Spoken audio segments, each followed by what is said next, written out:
We are seeing more and more businesses temporarily shut down because of coronavirus among their staff members. But do they have to shut down? Do they have to disclose a positive coronavirus case? A lot of people want to know. And joining us now is Dutch Geisinger with Safeguard Iowa. That is a group that helps business owners navigate crises like the coronavirus pandemic. And Dutch, thanks for being here. Thanks for having me. You know, we're getting into this situation now where more and more businesses, they've opened up to full capacity, but they're also at risk of shutting down because of coronavirus creeping back in among their own staff members. How do you advise businesses who might be on the fence about whether they should open up in the first place?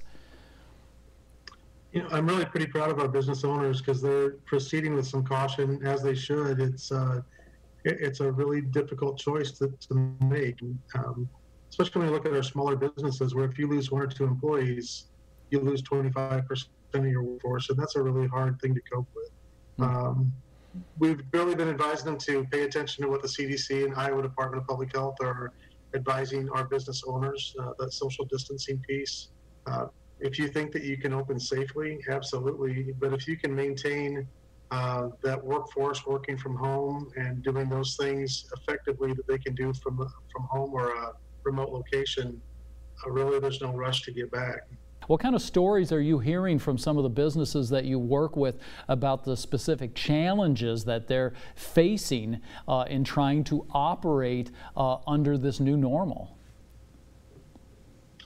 A lot of the challenges come from our service industry, where they really count on people coming in to visit their facilities, and a lot of the smaller businesses just don't have the space to maintain the social distancing necessary. So they're finding other ways to continue to do businesses effectively.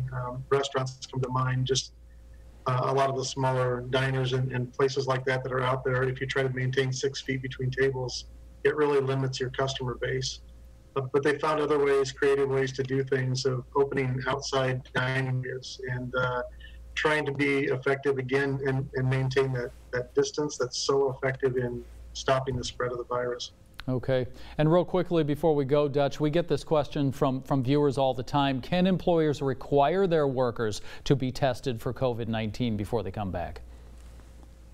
That's a very fine line, and they cannot require that they be tested before they come back, but they've opened some new guidance through Iowa Department of Public Health. And it's become a lot easier to be tested now through sites like Test Iowa and other places. Even your local providers, medical care providers, can provide testing now. So it's not as difficult to get tested as it was back even 4 weeks ago. All right. Well, Dutch, thanks for helping us out. Dutch Geisinger with Safeguard Iowa. We really appreciate you spending a few minutes with us. Well, thanks for having me again.